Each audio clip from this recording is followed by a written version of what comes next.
Hi guys and welcome back to the channel Deepak Yadav Education. Welcome to the Daily Hindu News and Editorial Analysis of 6th of August 2025. तो guys आज है तारीख 6 अगस्त 2025 और है Wednesday. देखेंगे आज के द हिंदू कंप्लीट न्यूज़पेपर को एनालाइज करेंगे। बट लेक्चर में आगे बढ़ने से पहले अगर आपको इस लेक्चर का पीडीएफ चाहिए तो क्या करना है, सबसे पहले डाउनलोड करना है टेलीग्राम, देन उसके बाद जाके सर्च बॉक्स में टाइप करना दीपक यादव एजुकेशन पीडीएफ। आपको ये टेलीग्राम चैनल मिल जाएगा, यहाँ से डेली बेसिस पे इस लेक्चर के पीडीएफ डॉक्यूमेंट्स को डाउनलोड कर पाओगे।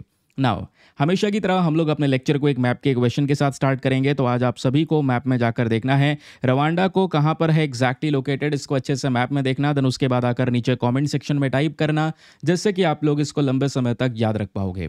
तो चलिए शुभारंभ करते हैं। आज के न्यूज़पेपर में बहुत सारे टॉपिक हैं, ज्योग्राफी के, इकॉनमी के, हमारे इंटरनेशनल रिलेशंस के।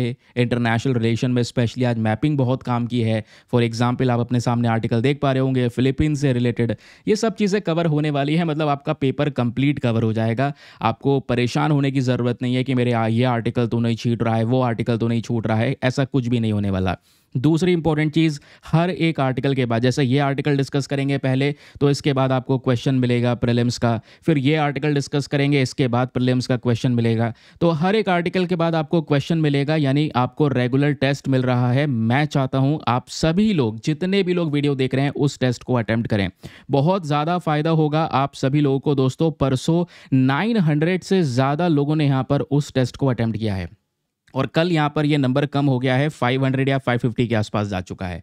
तो मैं चाहता हूँ जैसा पार्टिसिपेशन परसों था वैसा ही पार्टिसिपेशन आज भी रहना चाहिए। नीचे कमेंट सेक्शन में आर्टिकल पढ़िए, अपने कॉन्सेप्ट्स को क्लियर करिए और हाथों हाथ क्वेश्चन सॉल्व करिए, क्योंकि यहाँ पर आप डेली बेसिस पे वो टेस्ट लगा रहे होंगे। जो लोग बाद में टेस्ट लगाएंगे, वो एक हैबिट आपके अंदर डेवलप हो जाएगी। हमारा उस तरीके का जो माइंडसेट है वो बिल्ट हो जाएगा, जो एग्जाम में बाकी सारे एस्पिरेंट्स के कंपैरिजन में आपको ज़्यादा हेल्प करने वाला है। ठीक है, छोटी छोटी चीज़ें होती हैं जिससे यहाँ पर ऑब्वियसली जब आप एग्जाम में बैठोगे तो आपके माइंड को वो जो ट्रेनिंग है ना वो पहले ही मिल चुकी है, जो रोज मिल रही थी। जब बैठोगे एग्जाम में तो आपको लगेगा यार ये काम तो मैं डेली कर रहा हूँ। तो अब ये लगाना, यहाँ पे क्वेश्चन का आंसर देना बहुत आसान हो जाएगा, क्योंकि जब हम एग्जाम में बैठते हैं वो भी लास्ट समय पर मॉक टेस्ट लगाकर या लास्ट समय पर टेस्ट लगाकर, तो माइंड उसके लिए इतना ज़्यादा प्रिपेयर नहीं हो पाता है। तो इसलिए कह रहा हूँ डेली बेसिस पे क्वेश्चन मिल रहे हैं, प्लीज़ उसको अटेम्प्ट कीजिए।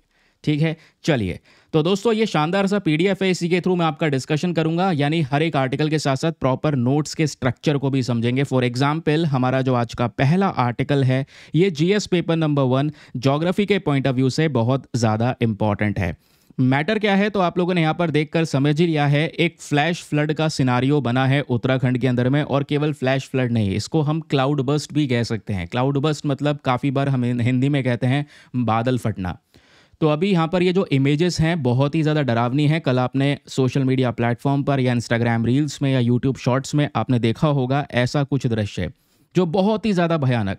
लोग पीछे से जो वीडियो बना रहे हैं वो चिल्ला रहे हैं कि इन लोगों को यहाँ पर वो ऑब्वियसली आवाज़ लगाने की कोशिश कर रहे हैं कि भागो जितना जल्दी हो सके। एक्चुअली में देखोगे जो पीछे पहाड़ हैं, इन पहाड़ों के ऊपर में ये फ्लैश फ्लड बनता है। फ्लैश फ्लड मतलब बेसिकली आप देखोगे तो इन पहाड़ों के ऊपर बादल इकट्ठे होते हैं, बादल इकट्ठे होने के बाद में बादल फटते हैं। बादल फटना मतलब एक साथ भयंकर लेवल पर बारिश होना। तो एक साथ जैसे एक बार में बाल्टी से पानी गिर जाता है ना, कुछ इस प्रकार की बारिश होना, कुछ ऐसा भयानक दृश्य होना। तो ऐसा यहाँ पर ये बारिश हुई है, जिसकी वजह से ये जो पानी है वो नीचे बहता हुआ है। और ये पानी जब नीचे बहता हुआ है दोस्तों, यहाँ पर आप देख पाओगे जो जितने भी घर हैं इस पानी के रास्ते में, जो भी कुछ आया इसने सब कुछ तबाह कर दिया। इसके रास्ते में जो आया ये इस तरीके से इस पूरे वाटर का पाथ बना, और यहाँ पे आप देखोगे ना तो ये घर बने हुए हैं, ये काफ़ी ऊंचे ऊंचे घर बने हुए हैं, 2-3 मंजिल के घर बने हुए हैं। तो ये जो पानी आया इसने सारे के सारे ये जो घर हैं इन सबको डिस्ट्रॉय कर दिया, बर्बाद कर दिया। ये इमेज हैं खतरनाक से, आप लोगों ने देखे होंगे, शायद नहीं देखे हैं तो हो सकता है अभी आपके सामने रील में आ जाए जब आप यहाँ पर थोड़ा बहुत टाइम देते हैं। तो ये जो इमेजेस हैं ये एग्जैक्टली कहाँ की हैं? ये दोस्तों उत्तराखंड की इमेजेस हैं। उत्तराखंड में एक टाउन है धरली टाउन। ठीक है, वो जगह हमारे समुद्री स्तर से लगभग 8600 फीट की ऊंचाई पर है। वहाँ का ये एक भयानक सा दृश्य हमको देखने को मिल रहा है। बताया जा रहा है रेस्क्यू ऑपरेशन चलाया गया है, अभी भी लगभग 60 से ज़्यादा लोग मिस हो चुके हैं, क्योंकि ये जो पूरा बाढ़ आई है ना, या फिर कह सकते हैं जो पानी ने पूरा तबाही मचाई है, इसके बाद केवल वहाँ पे कीचड़ ही कीचड़ हो चुका है, मलबा ही मलबा हो चुका है। और उस मलबे के नीचे में बहुत सारी जो बॉडीज़ हैं वो दबी हुई हैं, ऐसा यहाँ पर बताया जा रहा है। लगभग 25 ऐसे इंफ्रास्ट्रक्चर जिसमें बताया गया है होटल्स हो गए, उसके अलावा गेस्ट हाउस हो गए, होम्स हो गए, कंप्लीटली डिस्ट्रॉय हो चुके हैं। एक रफ एस्टिमेट ये भी बोल रहा है कि 60 से 70 लोग जो मैंने आपको बताया वो मिसिंग हैं, उनकी कोई जानकारी नहीं है, लापता हो चुके हैं, वो इसी मलबे के नीचे दबे हुए हैं। और अभी इंफॉर्मेशन ये भी है कि एटलीस्ट कम से कम 4 लोगों की जान जा चुकी है। ये नंबर डेड बॉडीज का वो है जो डेड बॉडीज मिल चुकी हैं, अभी कुछ डेड बॉडीज मिली ही नहीं है। तो उसके बाद यहां पर पता चलेगा कि एग्जैक्ट नंबर क्या है। ये है दृश्य दोस्तों। फिर जो हमारे आर्मी है उन्होंने लगभग 20 लोगों को रेस्क्यू भी किया अपने पहले 3 घंटे में जब ये ऑपरेशन चला। ये पूरी कल की घटना है, कल मंगलवार को ये घटना घटित होती है। फिर इस आर्टिकल के तहत आपको एक और जानकारी मिल जाती है कि जो हमारा इंडो तिब्बतन पुलिस फोर्स है, ठीक है, बॉर्डर पुलिस है, स्पेशली उनके सोर्सेज के अकॉर्डिंग कि 32 लोगों को रेस्क्यू कर दिया गया है, अलग अलग टीम्स के माध्यम से उनको बचाया गया है। बाकी 120 से ज़्यादा लोग यहाँ पे रेस्क्यू करे गए पहले कुछ शुरुआती तौर पर जब ये ऑपरेशन चलाया गया, और आगे यहाँ पर इस ऑपरेशन को अल्टीमेट लेवल पर और भी चलाना है। जो डेड बॉडीज़ हैं या फिर जो लोग मिसिंग हैं उनका पता लगाना आज के समय पर बहुत ही ज़्यादा ज़रूरी है। तो ये दोस्तों यहाँ पे हमारा न्यूज़ आर्टिकल है। लेकिन इस न्यूज़ आर्टिकल का एक दूसरा छोर अगर हम देखें जो बेसिकली एग्ज़ाम के लिए भी काम का है और जो हमें पता भी होना चाहिए वैसे, कि सर ये होता क्या है क्लाउड बस्ट, बादल फटना जिसको हम कहते हैं, या फ्लैश फ्लड, अचानक से भयंकर लेवल पर बाढ़ आना, एग्जैक्टली क्या होता है ज़रा ये बताइए। आइए दोस्तों, इसके पीछे की एक बहुत बड़ी ज्योग्राफी है जिसको हम बहुत ही ज़्यादा आसान या कह सकते हैं सरल भाषा में समझने वाले हैं। तो क्लाउड बस्ट की डेफिनेशन एग्जैक्टली क्या होती है सुनिए। क्लाउड बस्ट मतलब होता है बहुत ही ज़्यादा भयंकर लेवल पर बारिश होना, या कह सकते हैं छोटे से टाइम पीरियड में मूसलाधार बारिश होना, थोड़ी ही देर में एकदम से बाढ़ आ जाना भयंकर वाली। और ये भयंकर बाढ़ को हम मेजर कैसे करेंगे? सर कोई तो तरीका होगा मेजर करने का। हाँ, तरीका है। तरीका यह है कि मान लो हमने एक एरिया को लिया है, एक एरिया में अगर क्लाउड बस्ट होता है, बादल फटता है, तो उसको हम बादल फटना कब कहेंगे? क्योंकि बारिश तो नॉर्मल आजकल हो ही रही है, सभी जगह पर आप देख पाओगे, दिल्ली के अंदर में, दिल्ली के आसपास के रीजन में, नॉर्थ रीजन में बहुत बारिश हो रही है। तो ये बादल फटना वाली कंडीशन कौन सी होती है? बादल फटने वाली कंडीशन देखो ये होती है कि मान लो एक एरिया है, एक पर्टिकुलर टाउन, जैसे यहाँ पे हम बात कर रहे हैं, जो केस है ये धाराली टाउन का है, ठीक है, उत्तराखंड का। तो जैसे मान लो एक जगह है जिसका एरिया 20 से लेकर 30 स्क्वायर किलोमीटर है, और उस 20 से 30 स्क्वायर किलोमीटर के रीजन में अचानक से बारिश पड़ी, और वो जो बारिश है वो कुछ ही पीरियड में, यानी 1 घंटे के अंदर अंदर पर आवर के हिसाब से 100 mm से ज़्यादा बारिश हो जाए, यानी 1 घंटे में 100 मिलीमीटर से ज़्यादा अगर 20 से 30 स्क्वायर किलोमीटर के हिस्से में बारिश हो जाती है, देन उसको हम लोग क्लाउड बस्ट कहते हैं, यानी बादल फट गया है। बादल फट गया है और पानी एकदम से बरस गया है। इसका मतलब यह है कि एक छोटी सी जगह में किसी ने एक बड़ी बाल्टी पानी भर के सीधा एकदम से गिरा दिया है आसमान से। तो ये कंडीशन बनती है। अब प्रश्न यहाँ पर यह है, ये होता कैसे है सर? इसके पीछे की प्रक्रिया क्या है? इसके पीछे यहाँ पर दोस्तों ये जो बारिश वाला पैटर्न है ना, इस पैटर्न को एक नाम दिया जाता है, और इस पैटर्न को हम बोलते हैं ओरोग्राफिक लिफ्टिंग। इस चीज़ को याद रखना, ये बहुत इंपॉर्टेंट है, ओरोग्राफिक लिफ्टिंग। और इसी ओरोग्राफिक लिफ्टिंग की वजह से जो ये क्लाउड बस्ट है या बादल फटना है, ऐसी कंडीशंस बनती हैं। ये बनती कैसे हैं? सबसे पहली चीज़, जो हमारी हवाएं चल रही हैं उन हवाओं में नमी है, मॉइस्ट एयर, क्योंकि वही नमी ऊपर जाएगी। ठीक है, ध्यान रखना, मॉइस्ट एयर, हवा में नमी है, थोड़ा वाटर प्रेजेंट है, वो जो हवा है वो बह रही है हमारे पहाड़ों में। अब जब सामने पहाड़ आ गया है तो वो जो हवा है ये पहाड़ से टकराएगी। टकराने के बाद में सीधे तो पहाड़ को चीर नहीं सकती है हवा, तो वो हवा यहाँ पर पहाड़ से टकरा के सीधा ऊपर उठने लगती है। और जैसे जैसे हवा ऊपर उठेगी, आपको पता है जैसे जैसे हम ऊपर जाते हैं टेम्परेचर हमारा कम होता चले जाता है। तो ये नमी भरी हवा जब ये ऊपर जाएगी तो टेम्परेचर कम हो जाएगा। टेम्परेचर कम हो जाएगा तो ऊपर कंडेंसेशन होता है। कंडेंसेशन मतलब यहाँ पर वही नमी वाली हवा जो है ये बादल बनाती है, क्लाउड फॉर्मेशन होता है।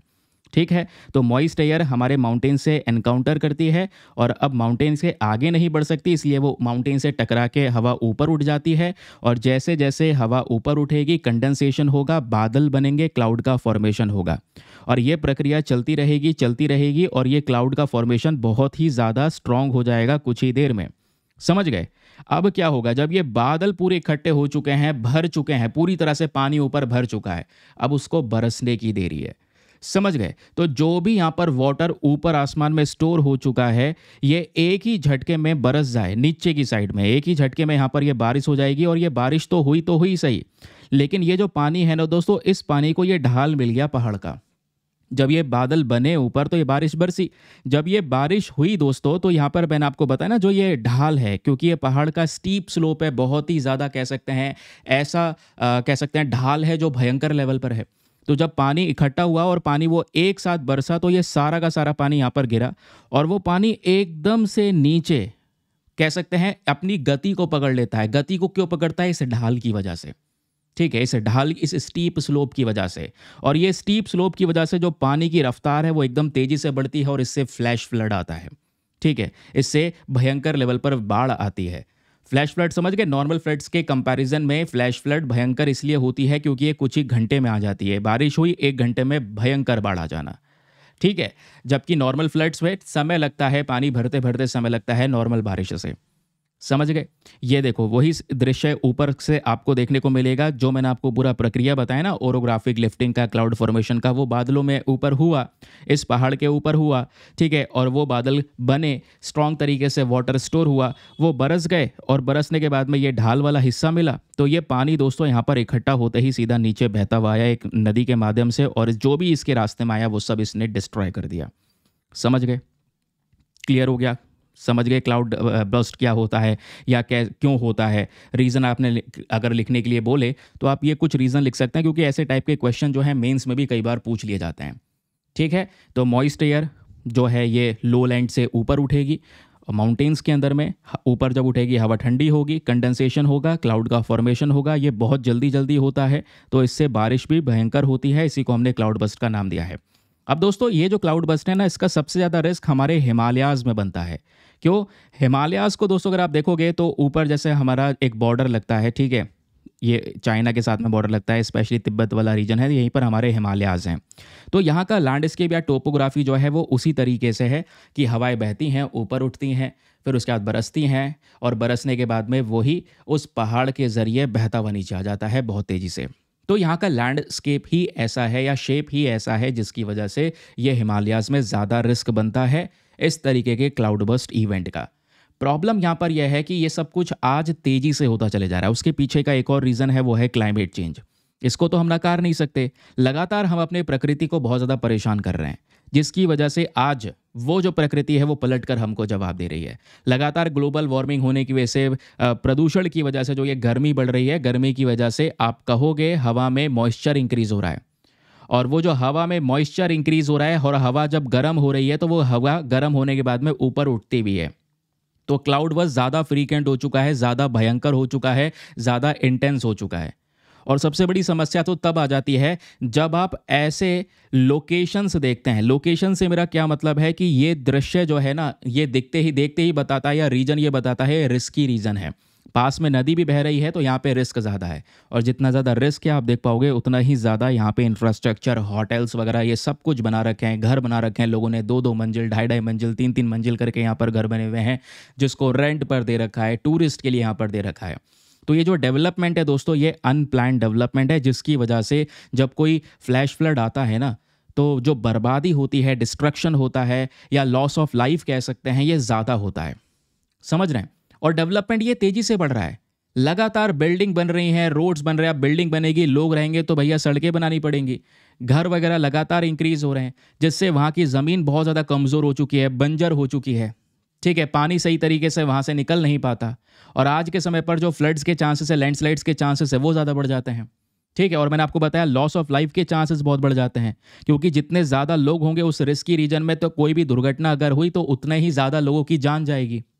जितने भी यहाँ पे लोग फार्मिंग कर रहे हैं उनके सारे खेत भर चुके हैं पानी से, फसल पूरी तरह से डिस्ट्रॉय हो चुकी है, उनकी इनकम आप कह सकते हैं इस समय पर बर्बाद हो चुकी है। तो ये सारे इसके इम्पैक्ट पड़ते हैं। और दोस्तों जब आप लोगों से मेंस में एक क्वेश्चन पूछ जाए ना, तो क्लाउड बर्स्ट का ये वाला आप डायग्राम ड्रॉ कर सकते हैं, ये बहुत इंपॉर्टेंट है, ठीक है। जो मैंने आपको पूरा समझाया है ना वो इस तरीके से है, और इसको ड्रॉ कर लोगे तो ज़्यादा बेटर रहेगा। वही सब चीज़ें जो मैंने आपको बताया, बारिश होगी इस तरीके से, है ना, फ्लैश फ्लड्स कैसे आते हैं ये आप समझ गए। तो फ्लैश फ्लड का मतलब क्या होता है, आई होप ये भी आपको क्लियर हो चुका है। फ्लैश फ्लड का मतलब अचानक से किसी नदी में, सड़कों पर या गांव में पानी भर जाना, अचानक से, सडनली 1 घंटे के अंदर अंदर 100 mm से ज़्यादा जब बारिश हो जाती है 20 से 30 स्क्वायर किलोमीटर के रीजन में, यानी छोटे से हिस्से में, तब उसको फ्लैश फ्लड कहते हैं। ठीक है, इससे इंफ्रास्ट्रक्चर डैमेजेस होते हैं जो हम लोगों ने अभी के समय पर समझा। अब क्वेश्चन आता है, how can we reduce the risk? क्योंकि अभी फ्लैश फ्लड का कोई नया सिनेरियो नहीं है। अभी देखोगे लास्ट ईयर भी सितंबर में कहाँ पर फ्लैश फ्लड आया था, उत्तराखंड में ही फ्लैश फ्लड का एक और दृश्य देखने को मिला था जो भयंकर था। तो हम इसको रिड्यूस कैसे कर सकते हैं, कम कैसे कर सकते हैं, ये हमारे सामने क्वेश्चन है। तो इसके लिए नेशनल डिजास्टर मैनेजमेंट प्लान को अगर हम देखते हैं, ये 2019 का प्लान है। इसके अकॉर्डिंग यहाँ पर पहला स्टेप ये बोला गया है कि हमें रिस्की जोन्स को अंडरस्टैंड करना होगा, समझना होगा। हमें वो मैप ड्रॉ करना होगा जहाँ पे क्लाउड बर्स्ट और लैंडस्लाइड्स बहुत ज़्यादा कॉमन है। और जब आपने वो मैप ड्रॉ कर लिया है तो वहाँ पे इंफ्रास्ट्रक्चर डेवलपमेंट या जो अनप्लान्ड वाली डेवलपमेंट हो रही है उसको रोकना बहुत ही ज़्यादा ज़रूरी है, ताकि तबाही से लोगों को बचाया जा सके। तो एक सेफर इंफ्रास्ट्रक्चर में इन्वेस्टमेंट करना ज़रूरी है। वहाँ पर नेचुरल ड्रेन्स बनाने ज़रूरी है, नालियाँ वगैरह बनानी ज़रूरी हैं, ताकि पानी अचानक से आए भी तो यहाँ पे आराम से निकल सके। लेकिन आज जो डेवलपमेंट हो रहा है वो बिना प्लानिंग के हो रहा है, पानी बीच में भर जाता है, उस एरिया में जमा रह जाता है, तो समस्याएं और ज़्यादा बढ़ जाती हैं। फिर ट्रेनिंग एंड अवेयरनेस प्रोवाइड करवाने की ज़रूरत है। जो हमारी लोकल कम्युनिटीज़ हैं वहाँ पे, जो इंपॉर्टेंट अथॉरिटीज़ हैं, उनको ट्रेन करना ज़रूरी है। जो लोग, जितने भी लोग ये रिस्की एरिया में रह रहे हैं, उनका इंश्योरेंस प्रोवाइड करवाना या उनके बीच में इंश्योरेंस प्रमोट करना ज़रूरी है, जिससे वो बीमा करवा सकें। कोई अगर कह सकते हैं उनके साथ में दुर्घटना होती भी है तो कम से कम जो फाइनेंशियल बर्डन है उन पे वो ना पड़े, ठीक है, इंश्योरेंस के थ्रू जो पैसा है वो उनको मिल जाए। समझ गए? तो ये कुछ चीज़ें हैं जो ध्यान में रख सकते हैं। बाकी एक छोटी सी समरी भी मैंने आपको यहाँ पे प्रोवाइड करवा दी है इस आर्टिकल से रिलेटेड, कि क्लाउड बस्ट क्या होता है, उसके अलावा ये हिमालयाज़ में क्यों है, इसके मेन इफ़ेक्ट्स क्या हैं और हम लोग इसके लिए क्या क्या कर सकते हैं। नाउ चलिए यहाँ पर दोस्तों, अब आता है यहाँ पर आज का एक प्रैक्टिस क्वेश्चन। यानी ये आर्टिकल तो हमने डिस्कस कर लिया है। अब दोस्तों आपके सामने यहाँ पर ये प्रश्न है, प्लीज़ इसको अटेम्प्ट कीजिएगा। इसका आंसर फटाफट नीचे कमेंट सेक्शन में लिखना कि क्या होना चाहिए, ठीक है। इसी आर्टिकल से रिलेटेड आपका ये क्वेश्चन है, consider the following statements regarding cloudburst and their impact in the Himalayan region. Himalayan region के संबंध में जो ये क्लाउड बर्स्ट है या उसके ऊपर जो इम्पैक्ट पड़ रहा है उसको लेकर आपके सामने यहाँ पर ये 3 स्टेटमेंट्स दिए गए हैं। बताना है तीनों में से कौन सा स्टेटमेंट सही है। पहला स्टेटमेंट कहता है कि जो क्लाउड बर्स्ट होता है जनरली एक बड़े एरिया में होता है, ठीक है, एक ऐसा एरिया जिसका जो साइज़ है वो 100 स्क्वायर किलोमीटर से ज़्यादा का होता है। दूसरा स्टेटमेंट कहता है कि जो हमारे पहाड़ों के स्टीप स्लोप होते हैं या ओरोग्राफिक इफेक्ट होता है हिमालयास का, इसकी वजह से जो क्लाउड बस्ट है ये होता है, ठीक है। यानी क्लाउड बस्ट के पीछे का रीज़न स्टीप स्लोप और ओरोग्राफिक इफेक्ट होता है। थर्ड स्टेटमेंट कहता है कि जो अनप्लान्ड डेवलपमेंट है हिमालयन रीजन में, इसकी वजह से क्लाउड बस्ट का जो असर है या जो इसका इम्पैक्ट है, इसकी जो परिणाम निकल कर आते हैं वो और ज़्यादा भयानक होते हैं। तो बताइए तीनों में से कौन सा स्टेटमेंट सही है। Option number A 1 and 2 only, B 2 and 3 only, C 1 and 3 only, या फिर डी तीनों के तीनों सही हैं। फटाफट इसका आंसर नीचे कमेंट सेक्शन में लिख दो। तब तक चलते हैं हम अपने अगले न्यूज़ आर्टिकल पर, which is about money laundering. ये आप देखोगे ये वाला जो आर्टिकल है ना, ये आपका आज का एडिटोरियल भी है। और ये आर्टिकल कहाँ पर प्रेजेंट है, हमारे टेक्स्ट एंड कॉन्टेक्स्ट में प्रेजेंट है। यहाँ पर आप देख पाओगे पूरा लंबा चौड़ा आर्टिकल लिखा हुआ है कि कैसे जो मनी लॉन्ड्रिंग है इसको टैकल किया जा सकता है या कैसे हमें मनी लॉन्ड्रिंग टैकल करना चाहिए, उससे निपटना चाहिए। क्योंकि मनी लॉन्ड्रिंग एक बड़ी समस्या है, तो उसके बारे में बात हो रही है। हमारे पास में कुछ कानून हैं वो भी डिस्कस करेंगे। लेकिन इस आर्टिकल को डिस्कस करने से पहले एक इंपॉर्टेंट इन्फॉर्मेशन, अगर आप लोग हमारे पेड ग्रुप्स को ज्वाइन करना चाहते हैं तो आपके पास में बढ़िया मौका है इसको ज्वाइन करने के लिए।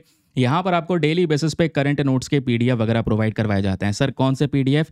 इन्हीं पीडीएफ्स की मैं बात कर रहा हूँ दोस्तों। जो ये पीडीएफ आप देख पा रहे हो अपने सामने, ये शानदार सा पीडीएफ आपके न्यूज़पेपर का ही है। मतलब आर्टिकल भी हैं, नोट्स भी हैं, हर एक पूरा स्ट्रक्चर फॉर्मेट में आपको प्रोवाइड करवाया गया है, जिससे आपकी प्रिपरेशन बहुत ईजी हो जाएगी। न्यूज़पेपर पढ़ना इंटरेस्टिंग हो जाएगा, क्योंकि काफ़ी बार बोरिंग लगता है। ये सब कुछ इंटरेस्टिंग हो जाता है केवल आपके प्रेजेंटेशन पीडीएफ्स के माध्यम से, क्वेश्चन प्रैक्टिस के माध्यम से। और ये पीडीएफ हिंदी और इंग्लिश दोनों भाषाओं में मिलते हैं। और ये पीडीएफ आपको इसी पेड ग्रुप में प्रोवाइड करवाए जाते हैं। एक पेड ग्रुप अपना आप ज्वाइन करके रख सकते हैं अगर आप लंबी प्रिपरेशन कर रहे हैं, क्योंकि इस ग्रुप का जो फी पेमेंट है बहुत ही ज़्यादा मिनिमम है, just 499 for the lifetime access. जब तक आपका सिलेक्शन ना हो जाए तब तक आप 499 में ग्रुप को ज्वाइन करके रख सकते हैं। ज्वाइन करने के लिए करना क्या है, व्हाट्सएप पर जाना, यहाँ पर आपको एक नंबर दिया गया है 8534873368। इस नंबर पर मैसेज कर देना कि I want to join this group. वहाँ पे आपको रिप्लाई मिलेगा, पेमेंट का प्रोसेस दिया जाएगा। उससे ज़्यादा इंपॉर्टेंट आपको डेमो वीडियो का लिंक मिलेगा, उसको देख सकते हैं, चेक कर सकते हैं और अपने आप को सेटिस्फाई करने के बाद में जाकर ये इन्वेस्टमेंट कर सकते हैं, ठीक है। और याद रखना दोस्तों, ये अमाउंट ना आपका हैंड टू हैंड रिकवर हो जाना है। सर रिकवर हो जाएगा हैंड टू हैंड कैसे? क्योंकि आप जब ग्रुप में ऐड होगे तो आपको आज से तो सारे पीडीएफ्स मिलेंगे, लेकिन पुराने सभी पीडीएफ्स आपको मिल जाएंगे, जो भी आपको चाहिए 6 महीने के, ठीक है, 7 महीने के, 10 महीने के, वो सारे पीडीएफ्स आपके हाथ में आ जाएंगे डे टू डे के। तो आपका अमाउंट रिकवर हो जाएगा, ठीक है। और ये ध्यान रखना, हिंदी और इंग्लिश दोनों भाषाओं में। चलिए अगले न्यूज़ आर्टिकल पर आते हैं। ये टॉपिक आपको देखने को मिल जाता है आज का, और ये हमारे आज के पेज नंबर 10 जो आप लोग देख पा रहे होंगे उस पर प्रेजेंट है। पूरा एक एडिटोरियल है, लंबा चौड़ा आर्टिकल मेंशन किया गया है, how should money laundering B tackled, किस तरीके से हमें मनी लॉन्ड्रिंग से लड़ना चाहिए, या मनी लॉन्ड्रिंग होता क्या है। मनी लॉन्ड्रिंग को लेकर हमारे पास में एक एक्ट है जिसका नाम है PMLA act, prevention of money laundering act. वो क्या है, किस तरीके से वर्क करता है। और यहीं पर एक और इम्पॉर्टेंट टर्म आती है USA के अंदर में जो यूज़ की जाती है, उसके बारे में भी समझेंगे। सुप्रीम कोर्ट के 2 केसेस यहाँ पर मेंशन करे गए हैं मनी लॉन्ड्रिंग को लेकर। वो सुप्रीम कोर्ट के केसेस क्या कहते हैं, या मनी लॉन्ड्रिंग को लेकर 2 कंट्रीज़ के बीच में एक अग्रीमेंट होता है, डबल टैक्सेशन अवॉइडेंस एग्रीमेंट। ये अग्रीमेंट क्या होता है, ये सब बातें मैं आपको नोट्स के थ्रू समझाता हूँ। यानी आर्टिकल में से फालतू की चीज़ें निकाल दें तो काम की इन्फॉर्मेशन हमको मिलती रहेगी, उसको हम लोग कवर करते रहेंगे। तो सबसे पहले हमें समझना होगा simple definition of money laundering की सर इसका मतलब क्या होता है। मनी लॉन्ड्रिंग बेसिकली एक ऐसा प्रोसेस है जहां पे लोग क्या करते हैं, कई बार उन्होंने इलीगल तरीके से पैसा कमाया है, यानी पैसा कमाने का तरीका अवैध था, क्रिमिनल एक्टिविटीज़ के माध्यम से। जैसे कोई ड्रग्स की ट्रैफिकिंग करके पैसा कमाया है, ड्रग्स का व्यापार करके, या फिर किसी ने भ्रष्टाचार करके पैसा कमाया है, या फिर टैक्स की चोरी करके पैसा कमाया है। तो इन एक्टिविटीज़ की वजह से जो पैसा इकट्ठा हुआ है, उस पैसे को लीगल बनाना। कहने का मतलब यह है कि ये सारा का सारा है तो काला धन, ब्लैक मनी है, जो ड्रग्स से आया, करप्शन से आया, ये ब्लैक मनी तो है। इस ब्लैक मनी को वाइट मनी में कन्वर्ट कर देना। वाइट मनी मतलब इसको लीगल मनी, लेजिटिमेट मनी दिखाना, ठीक है, कि आया तो गलत तरीके से है, लेकिन उन्होंने इस तरीके से मार्केट में घुमा दिया है कि वो सर लीगल मनी बन चुका है, ठीक है, कि हाँ लॉ के नज़रिए में उसको ऐसा दिखाने की कोशिश की जा रही है कि वो सही पैसा है। वाइट मनी में कन्वर्ट करने की कोशिश की जा रही है। तो ब्लैक मनी को वाइट मनी में कन्वर्ट करना सिंपल है, इसी को हम लोग मनी लॉन्ड्रिंग कहते हैं। समझ गए, क्लियर हो गया। अब क्वेश्चन यहाँ पर यह है कि ये मनी लॉन्डर होता कैसे है। ये 3 स्टेजेस के अंदर में मनी लॉन्ड्रिंग की जाती है दोस्तों, ध्यान रखना। अब ये 3 स्टेजेस कौन कौन सी हैं, आइए मैं आपको समझाता हूँ आप लोगों से। मेंस के अंदर में यहाँ से भी प्रश्न बन सकता है, क्योंकि हर एक आर्टिकल में प्रीलिम्स मेंस दोनों के पॉइंट ऑफ व्यू से डिस्कस कर रहा हूँ। How is money laundered. तो पहला जो स्टेज आता है इसमें वो है प्लेसमेंट का। प्लेसमेंट में जब हम लोग वर्ड यूज़ करते हैं तो उसका मतलब होता है जो हमारा डर्टी मनी है। डर्टी मनी है, डर्टी मनी मतलब यूजुअली जो हम कैश की बात कर रहे हैं, कैश को हमारे देश के फाइनेंशियल सिस्टम में डाल देना। देखो एक्चुअली में क्या होता है, इसको कई बार स्मर्फिंग बोला जाता है, कि किसी ने मान लो इलीगल तरीके से पैसा कमाया, उसके पास में 50 लाख रुपए आ गए। अब उसने 50 लाख रुपए एक झटके में कहीं पर इन्वेस्ट नहीं किया, वरना गवर्नमेंट की नज़र में आ जाएगा। तो यहाँ पे क्वेश्चन उठाएगा, फिर टैक्सेशन का क्वेश्चन उठेगा, बहुत सारे प्रश्न और उठेंगे कि पैसा आया कहाँ से। अब उसने कमाया है गलत तरीके से, तो वो क्या करता है, उस 50 लाख रुपए को छोटे छोटे डिपॉजिट्स में 2-2 लाख रुपए करके, 3-3 लाख रुपए करके छोटे छोटे इधर उधर डिपॉजिट्स कर देता है, ठीक है, जिससे उस पैसे को कहीं पर रिपोर्ट ना किया जा सके। तो क्या होगा, ऑब्वियसली जब ऐसा कंडीशन चलेगा तो इसको बोलते हैं स्मर्फिंग करना। तो पहला तरीका तो ये होता है कि पैसा बहुत बड़ा अमाउंट था, लेकिन 2-2, 3-3 लाख रुपए करके अलग अलग जगह पे डिपॉजिट्स कर दिए, अलग अलग जगह पर एफडीज या अलग अलग जगह पे जो भी है वो सब करवा दिया गया, अलग अलग जगह पे इन्वेस्ट कर दिया गया। इसको स्मर्फिंग कहते हैं। समझ गए। तो हमारे देश के फाइनेंशियल सिस्टम में वो पैसा सब चला गया, लेकिन वो ब्लैक मनी था, उसको वाइट मनी में कन्वर्ट करने की कोशिश की गई। ये मनी लॉन्ड्रिंग का पहला स्टेज है जो जनरली देश के अंदर में मैक्सिमम लोग करते हैं। दूसरा जो तरीका है दोस्तों वो होता है लेयरिंग का। लेयरिंग में क्या होता है, जो ये पैसा है इसको मल्टीपल बैंक ट्रांसफर के थ्रू मूव किया जाता है। कहने का मतलब यहाँ पर यह है कि एक बार किसी के पास मान लो 50 लाख रुपीज़, अगेन 50 लाख का एग्जाम्पल लेते हैं, 50 लाख रुपए यहाँ पर आए और वो भी अवैध तरीके से, इलीगल तरीके से। नाउ वो जो 50 लाख रुपए हैं वो क्या कर रहा है, व्यक्ति उसको मूव कर रहा है, अलग अलग बैंक ट्रांसफर्स कर रहा है उस पैसे से, फेक कंपनी बना रहा है, फेक कंपनी बना के उसमें इन्वेस्टमेंट दिखा दिया कि सर ये तो मैंने पैसा इन्वेस्ट किया है, नकली जाली कंपनी बनाकर उसमें इन्वेस्टमेंट दिखा दिया ताकि अपने सोर्सेस को क्या कर सके, हाइड कर सके कि वो पैसा आया कहाँ से। समझ रहे हैं। तो गोल क्या है, गोल यहाँ पर यह है कि जो इन्वेस्टिगेटर है, इन्वेस्टिगेटर मतलब जो यहाँ पर तहकीकात करेगा कि इस पैसे के सोर्स को देखेगा आया कहाँ से है ये पैसा, ठीक है, तो उसको कंफ्यूज कर देना।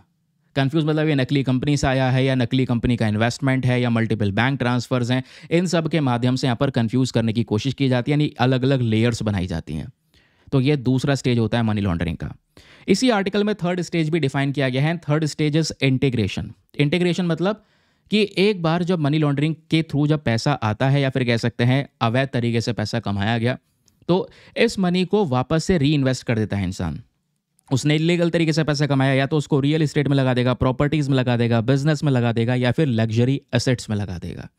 ठीक है, किसी और दूसरे यहाँ पर पूंजी में, ज़मीन वगैरह में, या फिर आप कह सकते हैं दूसरा और इम्पोर्टेंट एसेट कोई खरीदना है तो उसमें पैसा लगा देगा, ताकि वो उसको दिखा सके कि वो उसकी एक लेजिट इनकम है और उसका एक बड़ा इन्वेस्टमेंट है कि सर मैंने यहाँ पर ये इन्वेस्टमेंट किया है रियल एस्टेट में अपना, बस। तो इस तरीके से भी क्या होता है, मनी लॉन्ड्रिंग की जाती है, यानी जो ये पैसा कमाया गया है इलीगल तरीके से, उस पैसे को इधर उधर करके ही लगाने की कोशिश की जाती है ताकि वो बच सके इंसान, स्पेशली इन्वेस्टिगेशन से। अब जहाँ पर यह मनी लॉन्ड्रिंग की बात करते हैं, यहीं पर एक और टर्म यूज़ होता है जो हमने थंबनेल में मेंशन किया हुआ है। उस टर्म का नाम है मनी लॉन्ड्रोमैट।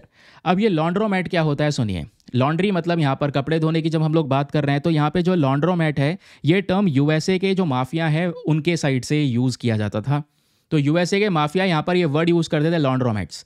लॉन्ड्रोमैट्स का मतलब यहाँ पर यह है कि जो अवैध तरीके से कमाया गया पैसा है, इलीगल कैश, उसको अपनी रेगुलर इनकम के साथ में मिक्स कर देना। तो आज के कॉन्टेक्स्ट में ज़्यादातर होता ही है कि जो लॉन्ड्रोमैट है इसमें एक फाइनेंशियल सेटअप बनाया जाता है। मतलब एक ऐसा सेटअप जैसे कि मान लो कोई बैंक हो सकती है, कोई जाली कंपनी हो सकती है, या कोई और सर्विस देने वाली कंपनी हो सकती है। ठीक है, वो जाली कंपनी, वो बैंक यहाँ पे क्या करता है, उस व्यक्ति की हेल्प करता है, यानी क्रिमिनल की हेल्प करता है जिसने ये पैसा कमाया है।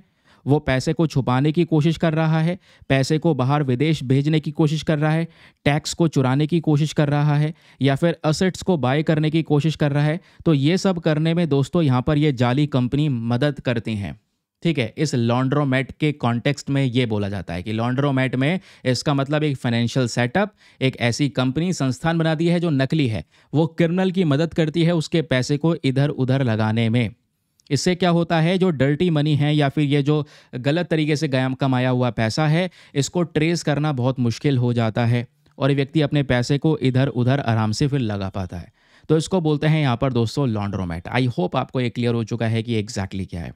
अब क्वेश्चन यह है कि सर ये मनी लॉन्ड्रिंग के बारे में हमने समझ तो लिया, लेकिन क्या ये बताइए कि ये जो मनी लॉन्ड्रिंग है इसको रोकने के लिए भारत में कोई कानून नहीं है, कोई एक्ट नहीं है? बिल्कुल है एक्ट, जिसको कई बार हम बोलते हैं PMLA act, which is prevention of money laundering act. नाम से ही पता चल रहा है मनी लॉन्ड्रिंग को रोकने के लिए इस पर्टिकुलर लॉ को बनाया गया है। इस लॉ को वैसे साल 2002 में लेकर आया गया था। इस बात को दोस्तों ध्यान में रखिएगा, बहुत इंपॉर्टेंट चीज़ है। और इसका मेन पर्पस क्या है? इस prevention of money laundering act का मेन पर्पस है मनी लॉन्ड्रिंग को रोकना। सिंपल सी चीज़ है। और ऑब्वियसली जो भी इलीगल तरीके से पैसा कमाया गया है, अवैध तरीके से जो भी यहाँ पर पैसा आया है, उस व्यक्ति की प्रॉपर्टीज़ वगैरह हैं उनको जब्त कर लेना। ठीक है, इसमें एक और प्रोविज़न होता है, इसमें जो एक्यूज्ड है, जिस पे इल्ज़ाम लगे हैं, जिस पे मनी लॉन्ड्रिंग का केस चार्ज हुआ है, उस व्यक्ति को अपना इनोसेंस प्रूव करने का मौका भी दिया जाता है। इनोसेंस प्रूव करने का मौका मतलब यहाँ पर इस वाले केस में जो बर्डन ऑफ प्रूफ है, बर्डन ऑफ प्रूफ, ये कह सकते हैं जो व्यक्ति जिसके ऊपर इल्ज़ाम लगा मनी लॉन्ड्रिंग का, उस पे होता है। बर्डन ऑफ प्रूफ मतलब वो अगर प्रूफ कर दे कि ये पैसा सारा का सारा लीगल है और इस तरीके से आया है और इस तरीके से मैंने यहाँ पर ये पैसा लगाया है, अगर वो प्रूफ कर दे तो ठीक है, नहीं कर पाया तो दोस्तों मनी लॉन्ड्रिंग के चार्जेस लग जाएंगे। समझ गए? तो जैसे दूसरे और लॉज होते हैं ना, उनमें प्रूफ करने का जो बर्डन ऑफ प्रूफ है वो एक इन्वेस्टिगेटर को सौंप दिया जाता है कि वो तहकीकात करेगा, वही यहाँ पर सारे प्रूफ देखेगा। यहाँ पर एक्यूज जो है, जिस पे इल्ज़ाम लगे हैं, उसको चांस दिया जाता है अपने आप को एक कह सकते हैं कि इनोसेंस प्रूव करने का, या फिर उसको चांस मिलता है अपने आप को बेगुनाह साबित करने का। ठीक है, क्लियर हो गया? तो मनी लॉन्ड्रिंग के अंदर में ये सारी चीज़ें हैं। दूसरी इंपॉर्टेंट चीज़ आप लोगों से, जैसे फॉर एग्जांपल मेंस में क्वेश्चन बन जाए, प्रीलिम्स में क्वेश्चन बन जाए, तो मनी लॉन्ड्रिंग से रिलेटेड सुप्रीम कोर्ट के 2 इंपॉर्टेंट केसेस हैं, प्लीज़ इसको भी ध्यान रखिए। पहला केस आता है हमारा Virbhadra Singh versus enforcement directorate 2017 का केस है। और इस केस में सुप्रीम कोर्ट ने क्लियरली बोल दिया कि एनफोर्समेंट डायरेक्टरेट को ये कह दिया कि you don't need an FIR, क्योंकि ऑब्वियसली किसी व्यक्ति के अगेंस्ट में अगर कोई एक्शन लेना है PMLA एक्ट के तहत, तो पहले क्या होता था, पहले एक FIR करवानी पड़ती थी, फर्स्ट इन्फॉर्मेशन रिपोर्ट। लेकिन इस वाले पर्टिकुलर केस में बोला जा रहा है कि यहाँ पे FIR की ज़रूरत ही नहीं है। अगर आप prevention of money laundering act यानी इस पर्टिकुलर कानून का यूज़ करके, जो 2002 में लेकर आया गया था, अगर आप इस कानून का यूज़ कर रहे हैं तो आपको FIR करवाने की ज़रूरत नहीं है PMLA के तहत। समझ गए? तो एक FIR करवाने की ज़रूरत नहीं है, ध्यान रखना, इंटरनल ही यहाँ पर ये सारे के सारे काम कर सकते हैं। क्लियर हो गया? चलिए, तो ये हो गया पहला केस सुप्रीम कोर्ट का, जिसमें सुप्रीम कोर्ट ने ये जजमेंट दिया। दूसरा अगर आप देखोगे तो एक और केस है मनी लॉन्ड्रिंग से रिलेटेड, वो है Vijay Madan Lal Choudhary versus Union of India. ये 2022 का केस है। ठीक है, यहाँ पे सुप्रीम कोर्ट ये बोलता है कि PMLA prevention of money laundering act के तहत यहाँ पर अगर किसी व्यक्ति को अरेस्ट करना है, ठीक है, तो एक शेड्यूल ऑफेंस होना चाहिए कि हाँ भाई इस तरीके से ये पूरा अपराध किया गया है। लेकिन जो ये उस व्यक्ति की जो प्रॉपर्टी है वो प्रॉपर्टी अटैच की जा सकती है बिना किसी एफआईआर के। ठीक है, तो बिना किसी एफआईआर के उस व्यक्ति की जो प्रॉपर्टी है वो अटैच हो सकती है। याद रखना, प्रॉपर्टी उससे ऑब्वियसली बात है जब्त की जा सकती है। क्लियर हो गया? लेकिन यहाँ पर ये जो पॉइंट है इसका मिसयूज़ भी हो सकता है, वो भी यहाँ पर मेंशन किया गया। बट यहाँ पर ध्यान रखना, ये दो केसेस हैं जो हमारे मनी लॉन्ड्रिंग से रिलेटेड हैं, जिसमें पहला केस हमारे लिए ज़्यादा इंपॉर्टेंट है कि पीएमएलए के तहत एक एफआईआर की ज़रूरत नहीं है किसी व्यक्ति के खिलाफ एक्शन लेने की, अगर कोई मनी लॉन्ड्रिंग का पर्टिकुलर केस है तो। अब मनी लॉन्ड्रिंग से रिलेटेड दोस्तों आपको एक बात और याद रखनी है। फिनेंस मिनिस्टर की रिसेंट एक रिपोर्ट आई है, जिस रिपोर्ट के अंदर में एक बड़ा कह सकते हैं डेटा सामने आया है। और वो जो डेटा यहाँ पर ये कहता है फिनेंस मिनिस्टर का कि जो मनी लॉन्ड्रिंग के केसेस हैं देश में वो दिन ब दिन बढ़ते चले जा रहे हैं। और जो चिंताएं हैं यहाँ पर वो भी बढ़ती चली जा रही हैं कि आखिरकार हम अपने इस लॉ को लागू कैसे कर रहे हैं। भाई आपके पास में prevention of money laundering act है, सिंपल सी बात है, लेकिन आप देख रहे हैं कानून होने के बावजूद भी पीएमएलए के तहत केसेस इंक्रीज हो रहे हैं। तो आप कानून लागू कैसे कर रहे हैं? कई बार क्या होता है कि इन्हीं सारे कानूनों का गलत इस्तेमाल किया जाता है पॉलिटिकल मूव्स के लिए। वो भी आर्टिकल में बोला जा रहा है कि ओपोजिशन पार्टीज़ या ओपोनेंट पॉलिटिकल पार्टीज़ के लोगों के ऊपर में भी कई बार जो ईडी है वो इन्वेस्टिगेशन करने शुरू कर देती है। ठीक है, मनी लॉन्ड्रिंग के पर्टिकुलर केसेस में तो पॉलिटिकल मोटिव्स के आधार पे भी इसका कई बार दुरुपयोग होता हुआ नजर आता है। समझ गए?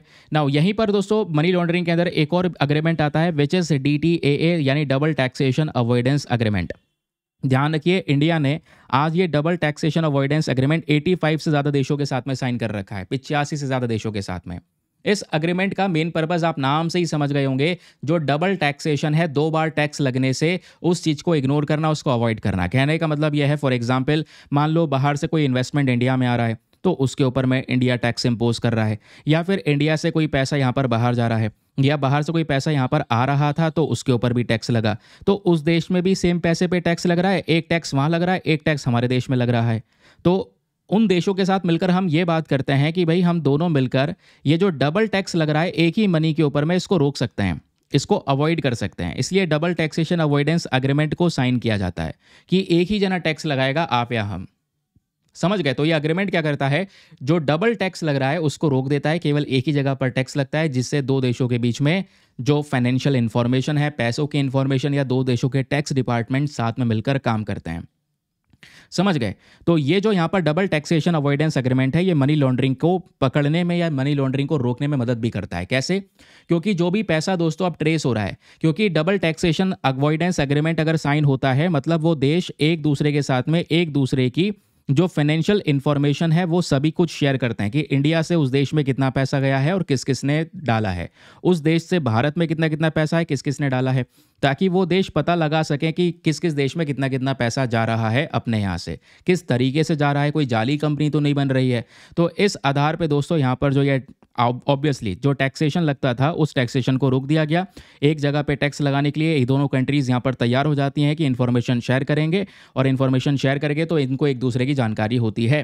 तो अगर double taxation avoidance agreement sign कर लिया है तो इससे इंडिया को मदद मिलती है। अगर इंडिया से बहुत सारे लोग अपने मनी को बाहर रखते हैं अलग अलग देशों के अंदर में जहाँ पे टैक्स कम लगता है, वहाँ पे जाली कंपनियों में इन्वेस्ट करते हैं, है ना, अपना टैक्स छिपाने के लिए, भारत के अंदर में टैक्स से बचने के लिए, तो ऐसे केसेस के अंदर में ऐसे केसेस पकड़े जा सकते हैं आराम से।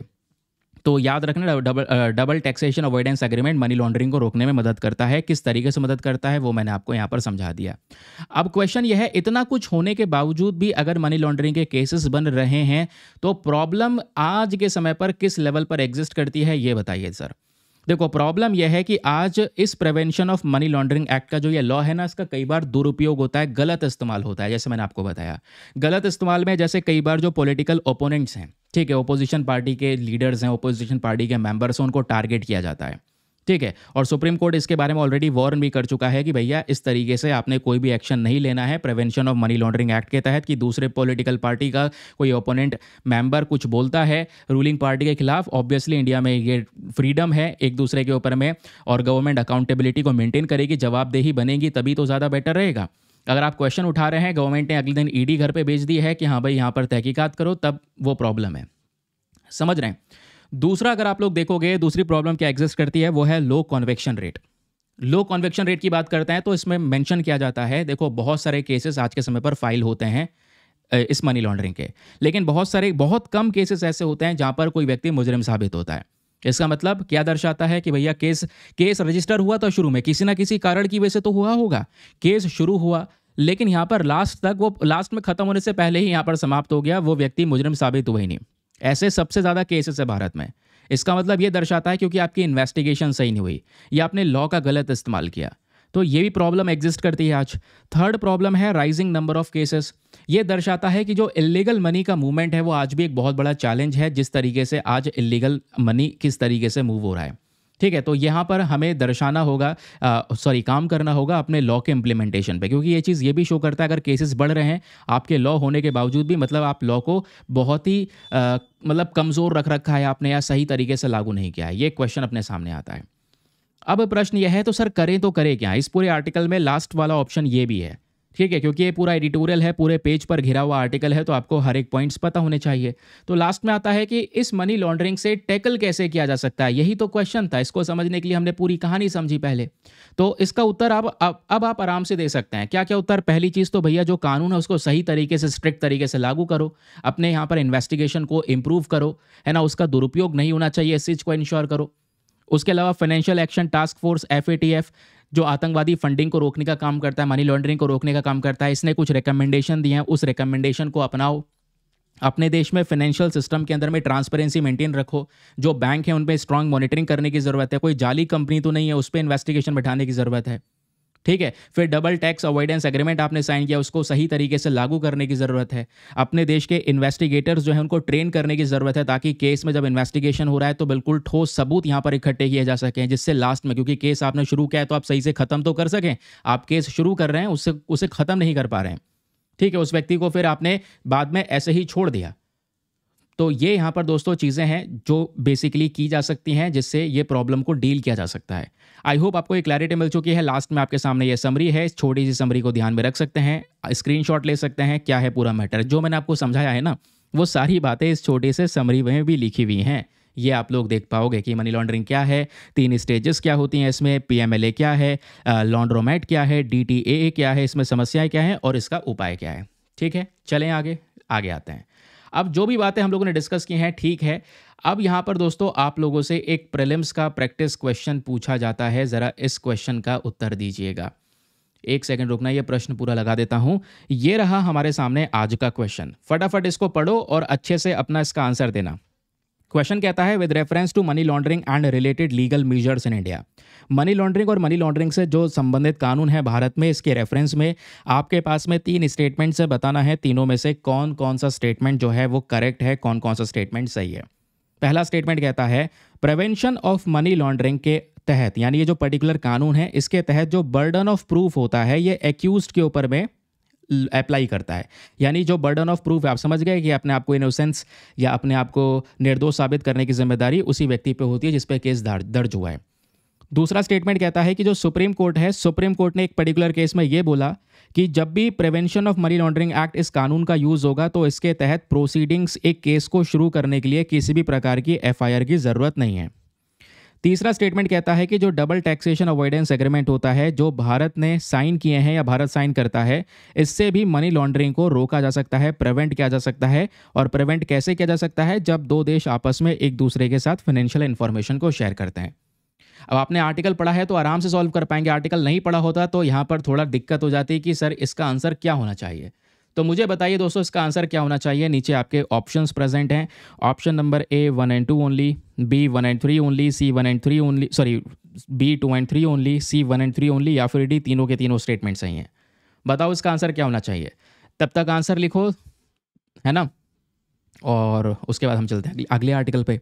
अगला आर्टिकल दोस्तों यहाँ पर आपको बगल में ही देखने को मिलेगा, एक सेकंड रुको, आंसर ऊपर आ जाएगा, इससे लिए थोड़ा सा छिपा लेते हैं। ये रहा हमारा अगला न्यूज़ आर्टिकल। ये आज के न्यूज़पेपर में कहाँ पर है? हमारे बिजनेस पेज के ऊपर में प्रेजेंट है, ध्यान रखना। ये रहा हमारा आज का business page, which is page number 15। तो ये दोनों के दोनों आर्टिकल जो है ये हमारे लिए काम के हैं, मैंने थंबनेल में मेंशन कर रखे हैं। एक आर्टिकल ये है, ये बात करता है एनबीएफसी। एनबीएफसी कौन होता है? यानी नॉन बैंकिंग फाइनेंशियल कॉर्पोरेशंस की या नॉन बैंकिंग फाइनेंशियल कंपनीज की बात कर रहे हैं। देखो, एक तो होते हैं हमारे नॉर्मल बैंक्स, इस बात को यहीं पे समझ लो हाथों हाथ, ताकि आपको आगे बढ़िया तरीके से क्लैरिटी मिले। दूसरी होती है हमारी नॉन बैंकिंग फाइनेंशियल कंपनीज, ध्यान रखना। नॉन बैंकिंग फाइनेंशियल कंपनी ऐसी कंपनी होती है जिसके पास में बेसिकली अगर आप देखो पाओगे ना, तो बैंकिंग का लाइसेंस नहीं होता। जैसे बैंक खोलने के लिए आपको एक लाइसेंस चाहिए होता है कि आप बैंक एस्टेब्लिश कर रहे हैं, फिर बैंक के अंदर में आप डिपॉजिट्स भी लेंगे, यानी कि लोग पैसे भी जमा करेंगे, उनको आप इंटरेस्ट देंगे, उस पैसे को आप इन्वेस्ट कर सकते हैं कई जगह पे, तो बैंक्स का वो प्रोसीजर होता है। लेकिन नॉन बैंकिंग फाइनेंशियल कंपनीज के कंडीशंस अलग होते हैं, कि हम इसको नॉन बैंकिंग इसलिए बोलते हैं क्योंकि बैंकिंग वाली सभी सर्विसेज ये प्रोवाइड नहीं करवाता। इसके पास में बैंकिंग वाली सर्विसेज को कंडक्ट करने का लाइसेंस नहीं होता। ये एक ऐसी कंपनी है जो बेसिकली कई बार लोन वगैरह देने के लिए जानी जाती है, छोटे मोटे लोन्स प्रोवाइड करवाती है। ठीक है। दूसरी बात दोस्तों, इसमें आप डिपॉजिट नहीं कर सकते। नॉन बैंकिंग फाइनेंशियल कंपनीज में कोई डिपॉजिट वगैरह नहीं होता है, समझ गए? तो एक्चुअली में इस आर्टिकल में ये बोला जा रहा है कि नॉन बैंकिंग फाइनेंशियल कंपनी का जो असेट अंडर मैनेजमेंट है, जो इनके पास में पैसा इन्वेस्ट करके आ रहा है, लोग पैसा इन्वेस्ट करते हैं तो पैसा इसके पास में जो आता है, जिसको बोलते हैं एसेट्स अंडर मैनेजमेंट, इसकी जो ग्रोथ है वो पहले के कंपैरिजन में कम हो चुकी है। ठीक है। पहले जो यहाँ पर इनके पास में असेट्स हुआ करता था, इनकी पूरी पूंजी हुआ करती, जो पैसा इनके पास में आता था वो ज़्यादा हुआ करता था। इस बार यहाँ पर ये कम हो चुका है, 18.5% के आसपास जा चुका है जो ग्रोथ है। मतलब आगे और कम हो सकता है, फाइनेंशियल ईयर 2026 में 18.5% जा सकता है, अभी के लिए 25% है। तो यहाँ पर ये बोला जा रहा है। तो पता है इस पूरे आर्टिकल में कुछ भी खास बात नहीं है। एक खास बात यहाँ पर ये नॉन बैंकिंग फाइनेंशियल कंपनी, तो आप समझ गए क्या है एग्जैक्टली। आरबीआई मेंटेन करता है, लेकिन इसके पास में बैंकिंग को प्रोवाइड करवाने को, सर्विसेज प्रोवाइड करवाने का लाइसेंस नहीं होता। दूसरी जो इंपॉर्टेंट चीज़ है वो है असेट्स अंडर मैनेजमेंट। अब ये असेट्स अंडर मैनेजमेंट मैं इसलिए पढ़ा रहा हूँ क्योंकि ये कल के द हिंदू न्यूज़पेपर में भी आर्टिकल प्रेजेंट था, लेकिन कल के जो हिंदू न्यूज़पेपर में आर्टिकल जो प्रेजेंट था उसके पीछे का रीज़न कुछ और था। तो आपको ये जो कॉन्सेप्ट है ना, मोटा मोटा असेट्स अंडर मैनेजमेंट का, ये कॉन्सेप्ट दोस्तों पता होना चाहिए। यहीं से क्वेश्चन बनेगा अगर एग्जामिनेशन में कोई क्वेश्चन बना तो। ऐसे यहाँ पर ऑल्टरनेटिव इन्वेस्टमेंट फंड्स और ये सब चीज़ें चर्चाओं में थी और इस बार प्रश्न बन गया था, याद है या नहीं है? ठीक है, तो परेशान मत होइए, मैं आपको बताता हूँ। ये आपके नोट्स आ गए असेट्स अंडर मैनेजमेंट को लेकर। पहले मैं आपको बता देता हूँ ये कल क्यों चर्चाओं में था, क्योंकि आज जिसकी भी वजह से ये चर्चाओं में है वो कोई स्ट्रांग मैटर नहीं है। कल जिसकी वजह से ये चर्चाओं में था वो एक स्ट्रांग पॉइंट था। कल ये असेट्स अंडर मैनेजमेंट क्यों चर्चाओं में था, ये रहा दोस्तों वो आर्टिकल। रीसेंट रिपोर्ट आई है और वो जो रिपोर्ट है वो भारत की म्यूचुअल फंड इंडस्ट्री के बारे में बताती है। और उस रिपोर्ट में ये बताया गया कि इंडिया में जो म्यूचुअल फंड इंडस्ट्री का असेट अंडर मैनेजमेंट है, यानी म्यूचुअल फंड्स के पास में जो पैसा आता है इन्वेस्ट करने के लिए, वो लगभग 74.40 लाख करोड़ के आसपास जा चुका है। यानी पिछले 10 सालों के अंदर में म्यूचुअल फंड्स के अंदर में जो पैसा इन्वेस्ट हो रहा है उसमें 7 गुना से ज़्यादा तेजी से ग्रोथ देखने को मिली है। यानी भारत के जो निवेशक हैं, इंडियन इन्वेस्टर हैं, उनका ट्रस्ट, उनका विश्वास म्यूचुअल फंड्स में धीरे धीरे इंक्रीज हो रहा है, क्योंकि असेट्स अंडर मैनेजमेंट इंक्रीज हो रहा है। तो घुमा फिरा के क्वेश्चन बनते हैं। अब कहोगे सर अभी भी हमें ये असेट्स अंडर मैनेजमेंट समझ में नहीं आया, तो अब समझो दोस्तों। जब हम वर्ड यूज़ कर रहे हैं यहाँ पे म्यूचुअल फंड, तो आपने स्टॉक मार्केट के बारे में समझा होगा। देखो स्टॉक मार्केट में एग्जैक्टली क्या होता है, स्टॉक मार्केट्स के अंदर में जब आप पैसा इन्वेस्ट करते हैं तो या तो आप स्टॉक्स में करते हैं, ठीक है, एक कंपनी अपने मार्केट में स्टॉक्स को रिलीज़ करती है, आप उन स्टॉक्स को परचेज करते हैं, या फिर बॉन्ड्स में रिलीज़ करते हैं, कंपनी बॉन्ड्स रिलीज़ करती है, ठीक है, या फिर ये जो एसेट्स है ये पैसा हो सकता है या दूसरी और सिक्योरिटीज़ हो सकती हैं, गवर्नमेंट सिक्योरिटीज़ वगैरह देती है, उसमें पैसा इन्वेस्ट कर सकते हैं।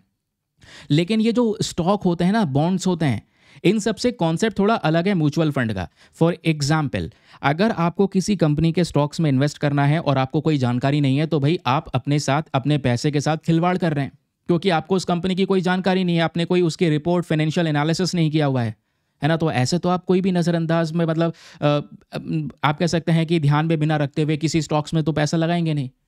लेकिन म्यूचुअल फंड्स के अंदर में दोस्तों क्या होता है, एक व्यक्ति जिसको स्टॉक मार्केट की नॉलेज नहीं है वो म्यूचुअल फंड में पैसा लगा सकता है।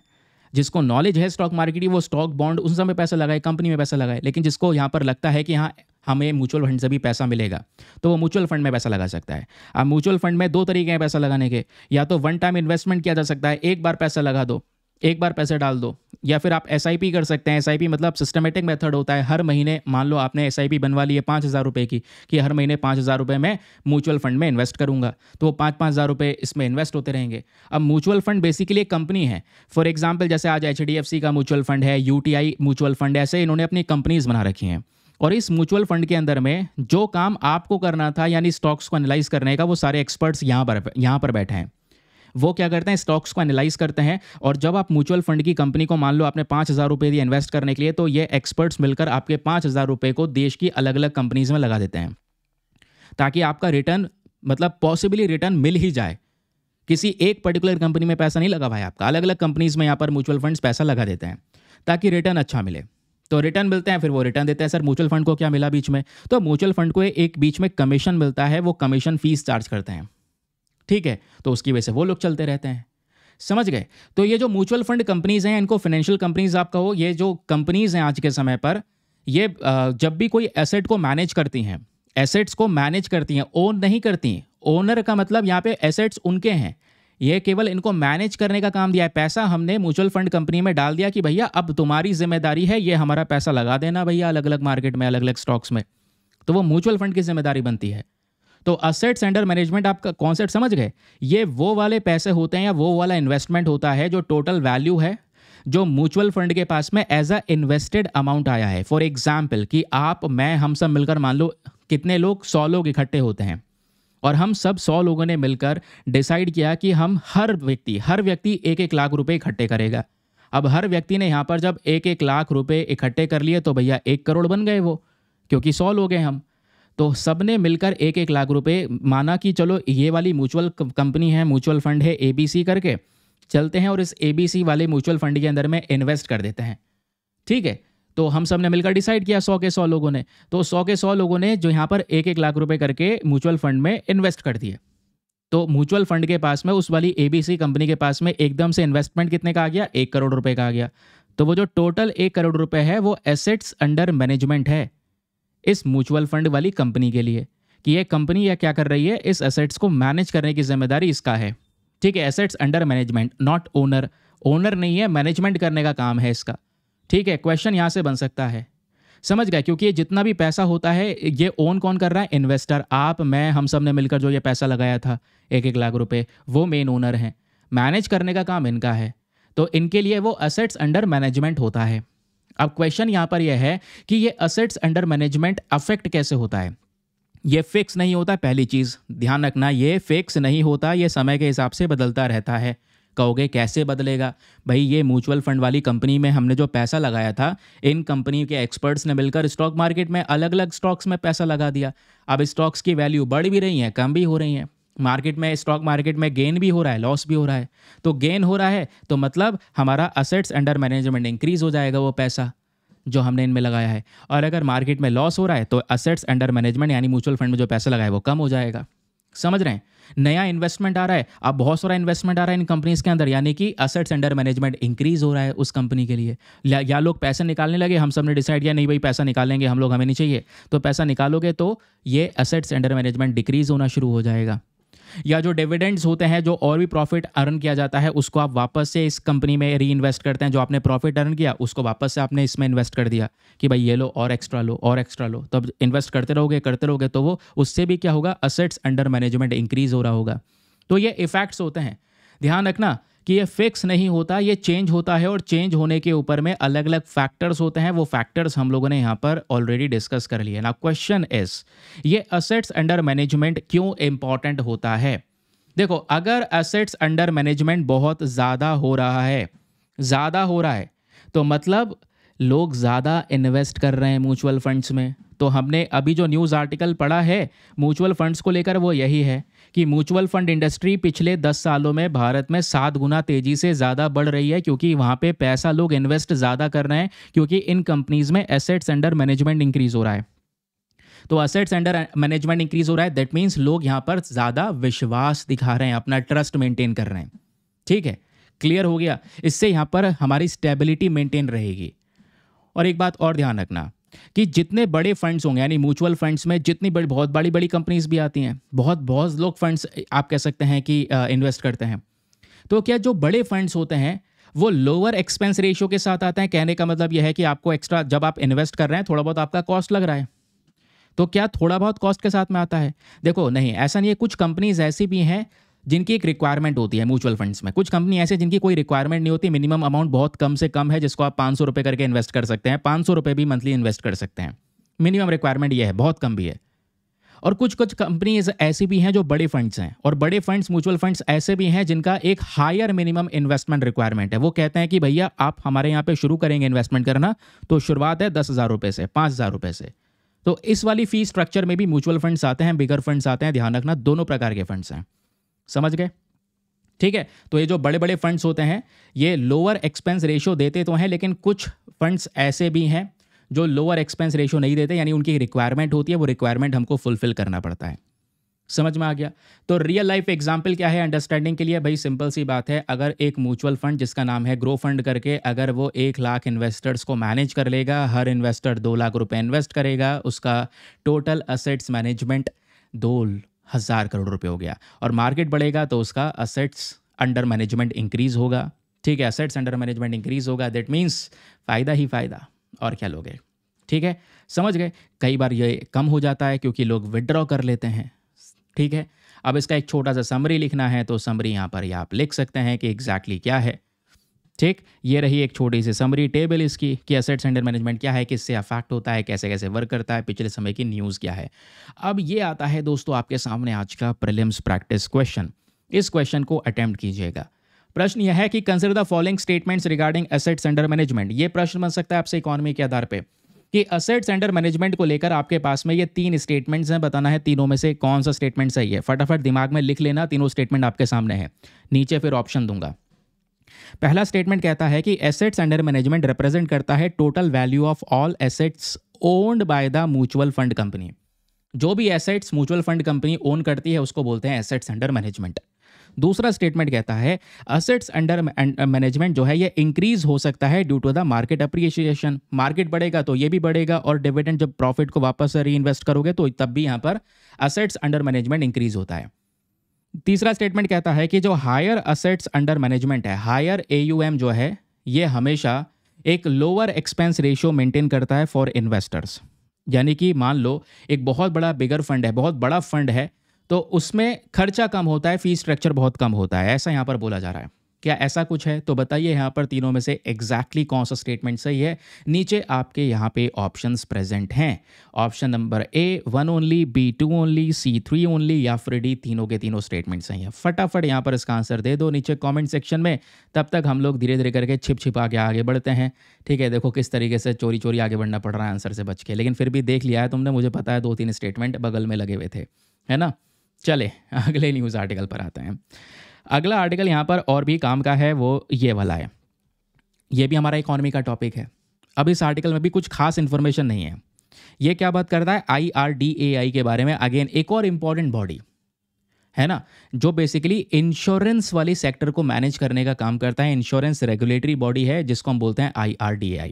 इन्होंने पॉलिसी बाजार नाम की जो ये कंपनी है, पॉलिसी बाजार समझ गए, जो इंश्योरेंस बीमा वगैरह करवाता है, इस पे 50 मिलियन रुपीज़ का ये एक फ़ाइन मारा है। रीज़न ये है क्योंकि इस पर्टिकुलर कंपनी के अंदर में बहुत सारी खामियां थी, बहुत सारी कमियां थीं, जिस आधार पे क्या हुआ, 50 मिलियन रुपीज़ का ये पूरा फ़ाइन मारा है। अब प्रॉब्लम यह है कि सर ये IRDAI है क्या? यह है insurance regulatory and development authority of India. Bharat का जो ये पूरा बीमा वाला क्षेत्र है, इंश्योरेंस सेक्टर है। इंश्योरेंस सेक्टर में चाहे आपका हेल्थ इंश्योरेंस हो या दूसरे और जनरल इंश्योरेंस हो, जितने भी इंश्योरेंस है सबको ये कवर करता है। समझ गए? तो ये जो बॉडी है भारत के इंश्योरेंस सेक्टर को देखती है। हमने, मान लो आपने, मैंने, किसी ने कोई इंश्योरेंस करवाया है, हमारे साथ में कोई घोटाला ना हो, घोटाला होता है तो हमारे जो राइट्स हैं उनकी सुरक्षा यही IRDAI करता है। तो ये न्यूज़ क्या है ये तो आप समझे आज, लेकिन पता है आज से 4-5 दिन पहले एक और खबर पब्लिश हुई थी, वो ये है, ठीक है, जिसकी वजह से ये आर्टिकल और सुपर डुपर इंपॉर्टेंट हो जाता है। मैंने ये वाला आर्टिकल भी लगा दिया है और मैंने डिस्कस किया हुआ है लास्ट मंथ जुलाई में। ठीक है, जो अजय सेठ जी हैं, अजय सेठ को अपॉइंट किया गया है एज IRDAI चेयरमैन, इसलिए ये चर्चाओं में था। इसी साल अपॉइंट हुए हैं, तो नए चेयरमैन आ चुके हैं IRDAI के। वो कौन है? वो हैं अजय सेठ। अब इन सब चीज़ों को हटाओ, एग्जाम में जो सबसे ज़्यादा काम का है वो है IRDAI, जो ये पूछेगा आपसे एग्जाम में कि insurance regulatory and development authority of India exactly है क्या। क्योंकि न्यूज़ में बनी हुई है, खबरों में बनी हुई है, हम अखबार पढ़ रहे हैं, पलट रहे हैं, अरे ये खबर काम की नहीं है, ये काम की नहीं है, वो काम की नहीं है। लेकिन इस तरीके से आपको करंट को स्टैटिक से लिंक करना है, इसलिए काम का बन जाता है। तो insurance regulatory and development authority of India की बात करते हैं तो this is a statutory body. Statutory bodies कौन सी होती हैं? वो बॉडीज़ होती हैं जो एक पर्टिकुलर एक्ट ऑफ पार्लियामेंट से बनाई जाती हैं, कानून के जरिए बनाई जाती हैं। ठीक है, तो इसको एक लॉ के जरिए, कानून के जरिए पास किया गया है पार्लियामेंट में, तब यहाँ पर ये बॉडी बनी है, इसलिए इसको स्टैचुरी बॉडी बोलते हैं। दूसरी कॉन्स्टिट्यूशनल बॉडीज़ होती हैं जो हमारी सीधा संविधान में मेंशन की जाती हैं। समझ गए? तो ये कौन से एक्ट के तहत बनाई गई है? तो यह है IRDA एक्ट 1999। ये बॉडी एक ऑटोनोमस अथॉरिटी है, और ध्यान रखना सबसे इंपॉर्टेंट बात, ऑटोनोमस मतलब क्या होता है? अपने डिसीजंस खुद से लेती है ये, और ये कौन से मंत्रालय के अंदर में आती है? क्योंकि इंश्योरेंस की बात हो रही है, पैसों से संबंधित घोटालों की बात हो रही है, तो ऑब्वियसली जो हमारा पैसों वाला मंत्रालय है, which is ministry of finance, वित्त मंत्रालय, उसके अंडर में ये IRDAI आता है। ठीक है, मंत्रालय ध्यान रखना बहुत काम का है, प्रीलिम्स में स्टेटमेंट वाइज क्वेश्चन बन जाते हैं। अब प्रश्न यह है कि सर ये IRDAI करता क्या है? ये इंश्योरेंस रेगुलेटरी डेवलपमेंट अथॉरिटी का काम क्या है? इसके नाम में ही इसका काम लिखा हुआ है कि भाई भारत के अंदर जो इंश्योरेंस इंडस्ट्री है उसको रेगुलेट करना, इसको मॉनिटर करना, सही तरीके से चल रही है या नहीं, और इसको प्रमोट करना ज़्यादा से ज़्यादा। और जो लोग, आप, मैं, हम सब मिलकर इंश्योरेंस वगैरह परचेज करते हैं, हेल्थ इंश्योरेंस करवाते हैं, उनके राइट्स की सुरक्षा करना, उनके हित में बात करना। और जितनी भी ये इंश्योरेंस वाली कंपनी आज मार्केट में हैं, जो इंश्योरेंस प्रोवाइड करवा रही हैं, सर्विस दे रही हैं, ये बिजनेस सही तरीके से कर रही हैं अपना या नहीं कर रही हैं, एफिशिएंट मैनर में कर रही हैं नहीं कर रही हैं, फेयर प्रैक्टिस अपना रही हैं नहीं अपना रही हैं, ये सब इंश्योर करने का काम इसी insurance regulatory development authority of India का होता है। ठीक है, अब इसके फंक्शंस क्या हैं? वही सब चीज़ें जो हमने समझा, पॉलिसी होल्डर्स जो हैं उनकी सुरक्षा करना, है ना। दूसरी बात, जो ये पूरी इंडस्ट्री है इसको रेगुलेट करना, फ्रॉड होने से, हमारे साथ फ्रॉड होने से बचाना। इवन जो आज ये इंश्योरेंस बिजनेस होते हैं, इन इंश्योरेंस बिजनेस को चलाने के लिए क्या क्या नियम होने चाहिए, क्या क्वालिफिकेशंस होनी चाहिए, कितना पैसे की ज़रूरत है, वो सब ये सेट करता है। ठीक है, जो ये कंपनीज़ हैं, ये कंपनीज़ फाइनेंशियली हेल्दी रहें, इस चीज़ को इंश्योर करता है कि भाई ये कंपनी का कभी दिवालिया ना हो जाए, ये कंपनी कभी घाटे में ना चली जाए। इन सब चीज़ों को रिव्यू करता है, नए पॉलिसी रेट दर्शाता है, इनको नई गाइडेंस देता है, एडवाइस देता है अपने सेक्टर को बचाने के लिए। समझ गए? तो नए नए प्रकार के इनोवेशन होना, हेल्दी कंपटीशन को मेंटेन करना, ये सारा का सारा काम इस IRDAI का होता है, ध्यान रखिएगा। उसके बाद दोस्तों ध्यान रखना एक बात और, ये जो insurance regulatory development authority of India है, ये इंश्योर करता है कि भाई इसका एक और मेन फंक्शन है, मेन इसका एक और कार्य है। वो कार्य है कि रूरल एंड वल्नरेबल पॉपुलेशंस तक पहुंचना, कि भाई हमारे गांव वाले क्षेत्र हों चाहे शहर वाले क्षेत्र हों, सभी जगह पर ये फैसिलिटीज़ प्रोवाइड करवाना, लोगों को एक अच्छा इंश्योरेंस प्रोवाइड करवाना, ये इंश्योरेंस मार्केट जगह जगह तक पहुंच सके, इस पे ध्यान देना, ये हमारा मेन पर्पज़ है। अब प्रश्न यह है कि ये IRDAI कौन कौन सी कंपनी को रेगुलेट करता है, क्योंकि भारत में तो बहुत सारे इंश्योरेंस वाली कंपनीज हैं, किसके ऊपर में ये रेगुलेशन, किसको ये कंट्रोल करने का काम करता है? तो ध्यान रखना, लाइफ इंश्योरेंस कंपनीज जो होती हैं, जो जीवन बीमा करवाती हैं, फॉर एग्जांपल LIC हो गया, HDFC लाइफ हो गया। फिर कुछ जनरल इंश्योरेंस कंपनीज होती हैं, new India assurance, ICICI Lombard हो गया, stand alone health insurance companies हो गई, री इंश्योरेंस कंपनीज हो गई, इंटरमीडिएट्स हो गए जैसे कॉर्पोरेट एजेंट, इंश्योरेंस ब्रोकर्स, ये सभी चीज़ों को रेगुलेट करने का काम इसी, ध्यान रखना, IRDAI का होता है।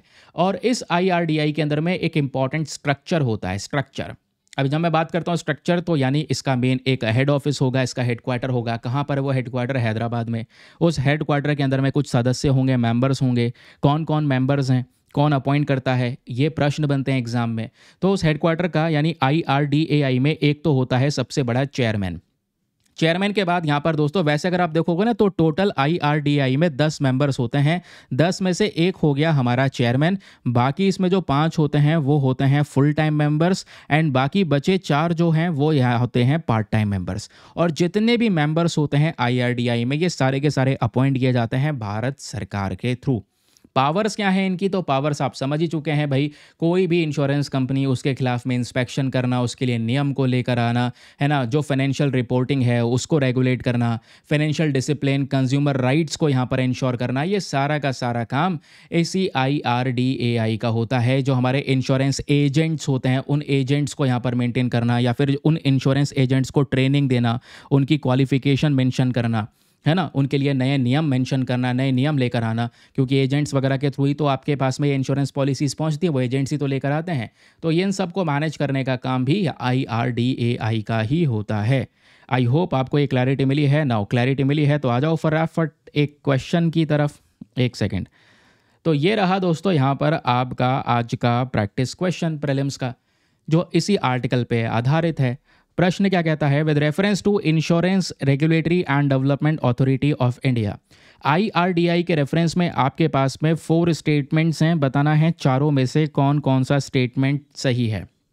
पहला स्टेटमेंट कहता है कि ये जो insurance regulatory development authority of India है, ये एक स्टैच्यूटरी बॉडी है जिसको एक्ट ऑफ पार्लियामेंट के माध्यम से बनाया गया है।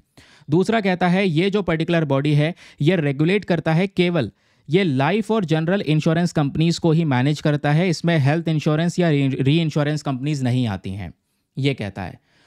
तीसरा स्टेटमेंट कहता है कि ये जो IRDAI है ये रिस्पॉन्सिबल है for the promoting insurance penetration, यानी कि ये बॉडी क्या करती है, ये जो इंश्योरेंस पॉलिसीज़ है इसको आज गांव वाले शहर वाले क्षेत्रों में भी प्रमोट किया जाता है।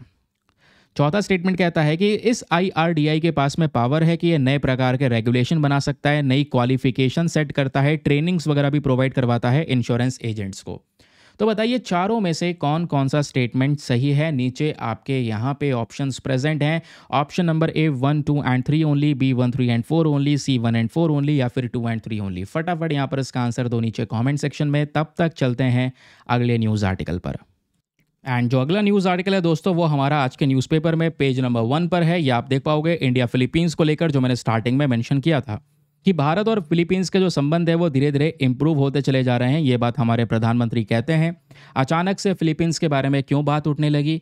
रीज़न ये है क्योंकि फिलीपींस के जो यहाँ पे मिनिस्टर हैं, इन यहाँ के प्रेसिडेंट आप कह सकते हैं, जो राष्ट्रपति हैं जिनका नाम है फर्डिनेंड मार्कोस जूनियर, ये इस समय पर भारत की विजिट पर हैं। तो इंडिया आए हैं, कुछ इंपॉर्टेंट चीज़ों पे आपस में डिस्कशन हो रहा है। दोनों साइड ने मिलकर अनाउंस किया है कि हम आपस में मिलकर कुछ नए प्रकार के व्यापार को लेकर अग्रीमेंट यानी ट्रेड अग्रीमेंट भी करेंगे। अब जो भी अग्रीमेंट्स होंगे वो आपको आज कल में पता चल जाएगा, जितना भी कुछ होने वाला है। अभी के लिए देखोगे तो भारत और फिलीपीन दोनों कह रहे हैं हम एक दूसरे के साथ मिलकर काम करेंगे। ह्यूमैनिटेरियन असिस्टेंस में कोई डिजास्टर रिलीफ प्रोवाइड करवाना है, सर्च प्रोवाइड करवाना है, कोई रेस्क्यू ऑपरेशन चलवाना है, तो उसमें भारत और फिलीपींस दोनों मिलकर वर्क करने वाले हैं। बाकी आप देखोगे तो फिलीपींस ऐसा देश है, दुनिया का पहला देश जिसने भारत से ब्रह्मोस मिसाइल्स को भी परचेज़ किया है, ये भी आपको ध्यान होगा। तो बेसिकली फिलीपींस चर्चाओं में है। क्यों चर्चाओं में वो आपने देखा, मैंने न्यूज़ आर्टिकल लगा दिया है यहाँ पे आपके नोट्स में, वो ये आपको दिख रहा होगा। ठीक है, ये पूरा न्यूज़ आर्टिकल है। लेकिन उससे पहले फटाफट यहाँ पे फिलीपींस के बारे में कुछ बेसिक फैक्ट्स को जान लेते हैं, क्योंकि इसकी लोकेशन बहुत इंपॉर्टेंट है, क्योंकि आज इनके दोनों के संबंध भी बहुत काम के हैं। फिलीपींस की बात करते हैं तो दोस्तों ये एक आइलैंड कंट्री है जो साउथ ईस्ट एशिया में प्रेजेंट है in the western Pacific ocean. Sir कहाँ पर है? आइए चलिए मैं आपको दुनिया घुमा के लेकर आता हूँ, स्पेशली फिलीपींस की साइड हम बात कर रहे हैं।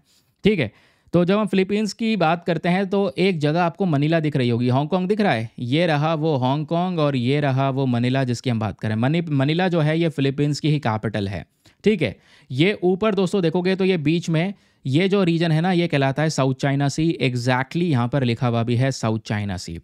तो ये जो साउथ चाइना सी आपको दिख रहा है दोस्तों, ध्यान में रखिएगा, एक बहुत इंपॉर्टेंट रीजन है। लेकिन इस साउथ चाइना सी में छोटे छोटे आइलैंड्स हैं जिसको लेकर चाइना और बाकी आसपास के देशों में विवाद रहता है। ऐसे ही दोस्तों फिलीपींस और चाइना में लड़ाई रहती है साउथ चाइना सी को लेकर, ध्यान रखिएगा। इसमें कुछ टेरिटरीज हैं जिसको चाइना क्लेम करता है, फिलीपींस कहता है भैया हम नहीं देने वाले, ये टेरिटरी हमारी है।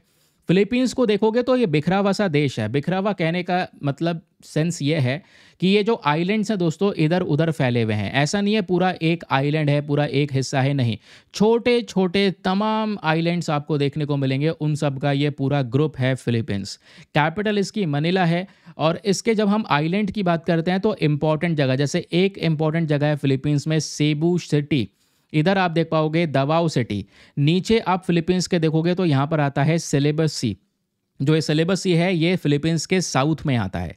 ठीक है, यहाँ पर आप देख पाओगे सुलू बेसिन आता है इसके वेस्टर्न साइड में। अभी मैं आपको एग्जैक्ट मैप और दिखाऊंगा, क्योंकि इस वाले मैप में ज़्यादा इमेजेस नहीं होती हैं, मतलब ज़्यादा लेबलिंग नहीं होती है। ज़्यादा लेबलिंग आपको सीधा अलग से मैप डाउनलोड करके ही पढ़ना पड़ेगा, तब ज़्यादा डिटेल्स आएंगी। ठीक है, तो अभी एग्जैक्ट आपने मैप में देखा कहाँ पर है, साउथ ईस्ट एशिया में फिलीपींस प्रेजेंट है, हमारे वेस्टर्न पैसिफिक ओशन के अंदर में। इसमें मैंने आपको बताया छोटे छोटे आइलैंड्स में ये फिलीपींस पूरा बिखरा हुआ है, और इसलिए बोला जा रहा है कि 7,000 से ज़्यादा आइलैंड्स का ये ग्रुप है। और ये जो 7,000 आइलैंड्स है दोस्तों, ये 3 अलग अलग ग्रुप में बटे हुए हैं। एक ग्रुप आता है फिलीपीन का लुजोन, दूसरा आता है विसायस एंड तीसरा आता है मिंदानाओ। ये कहाँ कहाँ पर है तो आप ये पर्टिकुलर मैप देख सकते हैं। लुजोन की बात करते हैं तो एग्जैक्टली ऊपर वाला पार्ट जो है ये लुजोन है। ये मिंदानाओ आपको देखने को मिल जाता है, बीच वाला इसका तीसरा पार्ट देखने को मिल जाता है। तो ये 3 पार्ट्स में बटे हुए हैं पूरे के पूरे फिलीपींस के ये 7,000 आइलैंड्स। और इन आइलैंड्स में एक खास बात और है। देखो इस पास पहले ये देखो आसपास के रीजन कौन कौन से हैं। फिलीपींस के वेस्टर्न साइड में आ जाता है साउथ चाइना सी, ठीक है। इसके ईस्टर्न साइड में है फिलीपीन सी। नीचे साउथ में आ जाता है सेलेबस सी, ठीक है, क्लियर हो गया। यहाँ पर इसके बगल में सुलू सी भी है। फिर उसके बाद यहाँ पर फिलीपींस की एक बहुत बड़ी पहाड़ी है जिसका नाम है माउंट एपो। माउंट एपो, ध्यान रखना, फिर से बोल रहा हूँ माउंट एपो। ये जो पहाड़ी है दोस्तों, ये कहाँ पर है? ये फिलीपींस के मिंदानाओ वाले आइलैंड में प्रेजेंट है, ध्यान रखिएगा, ठीक है। यहीं पर एक वॉल्केनो भी है जिसका नाम है मयन वॉल्केनो। ये वॉल्केनो कहाँ पर है? लुजोन वाले पार्ट में स्थित है। तो फिलीपींस 3 पार्ट्स में बटा हुआ है, लुजोन, विसायस एंड मिंदानाओ। प्रश्न बनेगा कि फिलीपींस की कैपिटल कौन से वाले ग्रुप में है? तो लुजोन में। ऊपर जो ये लुजोन वाला हिस्सा है इसी में ही फिलीपींस की कैपिटल है मनीला, ये भी ध्यान रखना। फिलीपींस का पॉलिटिकल स्ट्रक्चर देखोगे तो यहाँ पे सरकार किस प्रकार की है? तो सरकार यूनिटरी प्रेसिडेंशियल कॉन्स्टिट्यूशनल रिपब्लिक है। इसका मतलब जैसे यूएस के अंदर प्रेसिडेंट के पास सारी पावर होती है, प्रेसिडेंट हेड भी है स्टेट का और गवर्नमेंट भी है, ठीक है। इंडिया में prime minister, president 2 important positions देखने को मिलती हैं। लेकिन यहाँ पर क्या होता है, ऐसे स्ट्रक्चर में प्रेसिडेंट के ही पास इंपॉर्टेंट पावर्स होती हैं। तो वही पावर्स या वही प्रोसेस को फिलीपींस भी फॉलो करता है। फिलीपींस के जोग्राफिकल स्ट्रक्चर को देखोगे, हाँ ये है सबसे काम का point, surrounding water bodies. Philippines के आसपास कौन कौन सी समुद्र हैं? इसके ईस्ट में है फिलीपीन सी जो हमने देखा, साउथ में है सेलेब सी, साउथ वेस्ट में Sulu Sea and waste and north में आपको साउथ चाइना सी। ये सारे समुद्र इसमें मेंशन्ड है।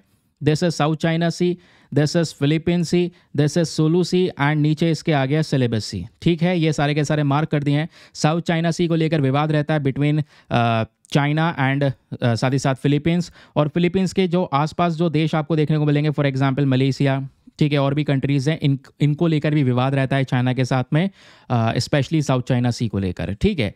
फिलीपींस में सबसे ऊंची चोटी, सबसे ऊंची पहाड़ी है माउंट एपो। लेकिन माउंट एपो कहाँ पे लोकेटेड है? मिंदानाओ में। यहाँ पर आप देख पाओगे नीचे वाले पार्ट में प्रेजेंट है। फिलीपींस की एक बहुत इंपॉर्टेंट नदी है जिसको बोलते हैं कगायन रिवर, ध्यान रखना। कगायन रिवर फिलीपीन की सबसे लंबी नदी है और ये सबसे लंबी नदी लुजोन में प्रेजेंट है। यानी फिलीपींस के जो 3 ग्रुप बटे हैं इनमें से जो माउंट एपो है ये मिंदानाओ वाले ग्रुप में है, ठीक है। और जो कगायन रिवर जो फिलीपीन की सबसे लंबी नदी है वो कहाँ पे प्रेजेंट है? वो दोस्तों यहाँ पे ध्यान रखना, नदन लुजोन में, यानी कि दूसरे वाले ग्रुप में प्रेजेंट है, ठीक है, क्लियर हो गया।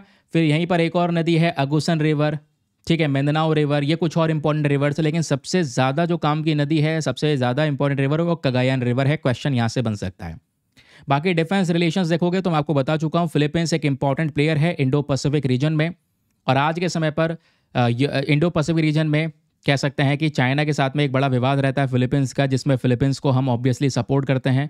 फिलीपींस ने पिछले कुछ समय पर ब्रह्मोस मिसाइल्स को भी परचेज किया है। ब्रह्मोस मिसाइल की बात करते हैं, सुपरसोनिक क्रूज मिसाइल है, इंडिया रशिया ने मिलकर बनाया है। 2022 में फिलीपींस दुनिया का पहला फॉरेन कस्टमर बनता है ब्रह्मोस मिसाइल का, जो कि यहाँ पर इंडिया से ब्रह्मोस को परचेज करता है। समझ गए? बाकी जितनी भी बातें मैंने आपको बताई है इसकी एक छोटी सी लोकेशन कह रहा हूँ, छोटी सी समरी यहाँ पर लिखी हुई है, आप उसको रीड कर सकते हैं। लेकिन अभी के लिए आपके सामने आता है एक इम्पॉर्टेंट क्वेश्चन यहाँ पर यह है, इस पर ध्यान दीजिएगा। क्वेश्चन यहाँ पर यह है, प्रीलिम्स प्रैक्टिस प्रश्न आपके सामने प्रेजेंट है। आपको यहाँ पे 4 जोड़े बना कर दिए हैं, पेयर्स बना कर दिए हैं, ठीक है। अल्टीमेट हाई क्वालिटी क्वेश्चन आपसे यहाँ पे पूछा जाता है कि बताओ इन चारों जोड़ों में से, चारों पेयर्स में से कौन कौन से पेयर्स करेक्टली मैच हुए हुए हैं। पहला, क्या माउंट एपो मिंदानाओ आइलैंड में है? दूसरा, क्या कगायन रिवर लुजोन आइलैंड में है? तीसरा, क्या सेलेब सी फिलीपींस के ईस्टर्न साइड पर है? या फिर चौथा, साउथ चाइना सी का जो विवाद है फिलीपींस, वियतनाम, चाइना, मलेशिया को लेकर है। तो बताइए चारों में से कौन कौन से पेयर्स करेक्टली मैच हैं। नीचे आपके ऑप्शंस यहाँ पर प्रेजेंट है, इस पर थोड़ा सा ध्यान दीजिएगा। ये आपको करेक्टली दिख रहा होगा, एक सेकंड रुको। ये रहा option number A 1, 2 and 3 only, B 2, 3 and 4 only, C 1, 2 and 4 only, या फिर डी 1, 3 एंड 4 ओनली। बताइए इसका यहाँ पर सही उत्तर क्या होना चाहिए। तो अरे ये क्या हो गया? सही उत्तर तो आपके सामने आ गया। ठीक है, कोई बात नहीं, आप इसको देख लेना।